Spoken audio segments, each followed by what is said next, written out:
Good evening. Thank you once again for joining us.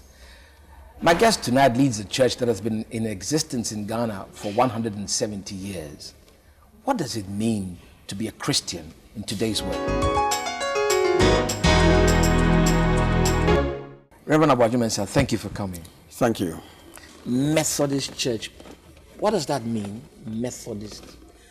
Well, we call ourselves Methodist, and the history goes very far. During the time of John Wesley, who was British and a student at Oxford. And there was a small group that he gathered together to look at their own, examine their own life and see if they can have religion can play a very significant role in their lives. That's where it started. Yes, and so they call this group, the way they were doing their things, regularizing their lives in a very methodical way. That's where it comes from. Then they became the Methodist with all kinds of other names that were added. But the one that actually remained and became our name now, the Methodists, that people who are well organized. Yeah. Is it still the case? Do you still go by the method? Do you pursue the method in Methodism? Oh yes, we still pursue that. We still, as a church, believe that things have to be well organized, properly done, to make sure the question of discipline and others are all part of our life. Are you succeeding? Well, by God's grace, within we are. Obviously, there will be one or two other, one would say challenges, or if you want to put but they're not, Reverend Aboagye Mensah. What are some of the challenges facing the Methodist Church?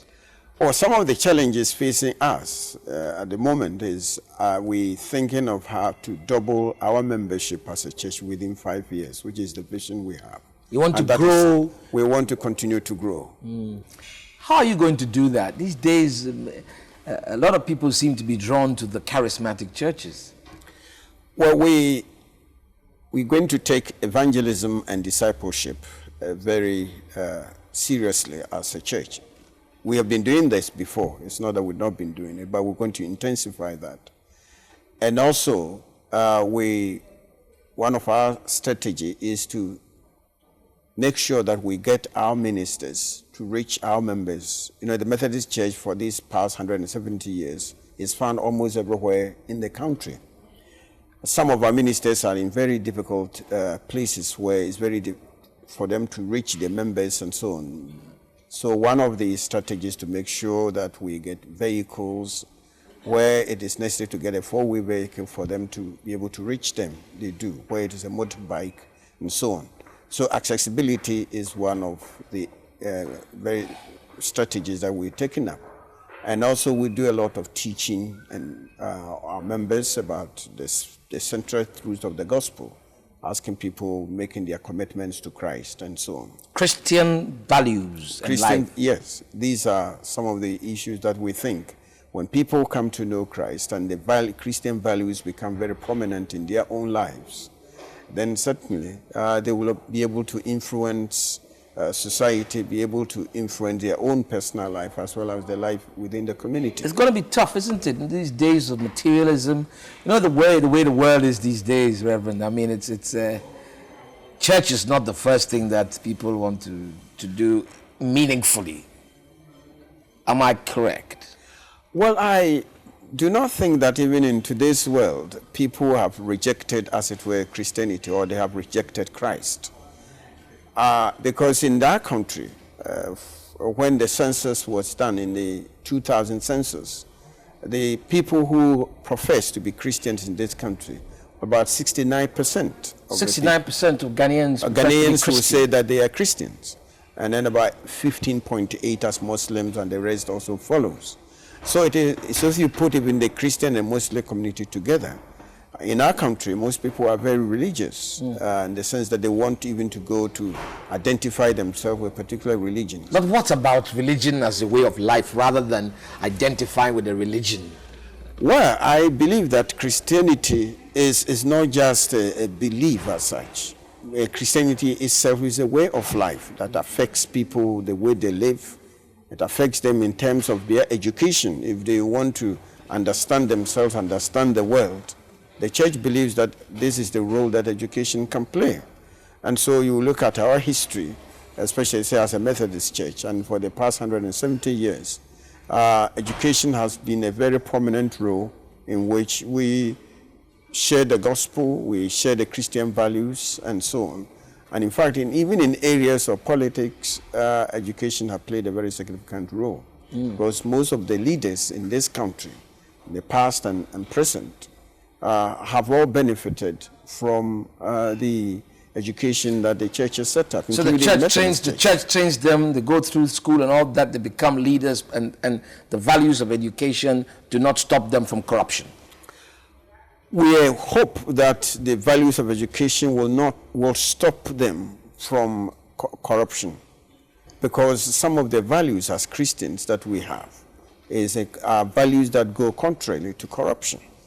That's the point. That's the point.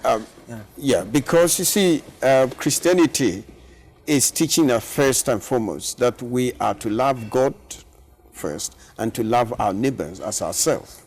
It's a very basic Christian belief. Is it a tall order also? But also has a very huge ramifications in society. If you really believe that you love God and you love your neighbor, and your neighbor, you've been placed in a very high position in which you have access to money that will help to make that person's life better, and you decide to use that money for yourself instead of using it to support that person, to create a situation where their life will be better, then you are not going, you're going very contrary to our Christian principles. Is that sinful? It is. It is certainly. Corruption is certainly sinful. Is corruption a sin? It is a sin. Corruption is a sin. Corruption is. I mean, the word corruption itself, if something is corrupt, it means it's not the right thing. And so by its own definition, corruption doesn't help to build any strong nation. Most nations in the world, if you look at the history of the world, whether it was time of Alexander the Great and so on, those empires collapsed because those nations began to engage in corrupt practices. But the corrupt people are not worried about the nation. They're corrupt for themselves so that they gain. It's personal gain, isn't it? Yes. So but what does it doesn't matter? Sometimes personal gain also destroy us as individuals? Some time ago in our country, there was this saying, which I wish that it still takes on very strong roots in our hearts and our minds, that a good name is better than riches. Dimpa yesi ahunya. And we are gradually coming back to see that unless we make that maxim also part of our way of living, this nation will really collapse on our heads, all of us. So there's a huge responsibility then on the churches. There is a huge responsibility on the church, because the church is one of the institutions or one organizations, or if you like, a God institution in the world, to help people to see that these things are wrong. And not only that, the church believes, especially if you're a Christian, you believe that through Christ and the power of the Spirit, you have the ability or the power to live lives that are not corrupting. And so it's not just telling you that these things are wrong, but the Christianity also provides the fact that there is the power by which you can say no to these things. There are many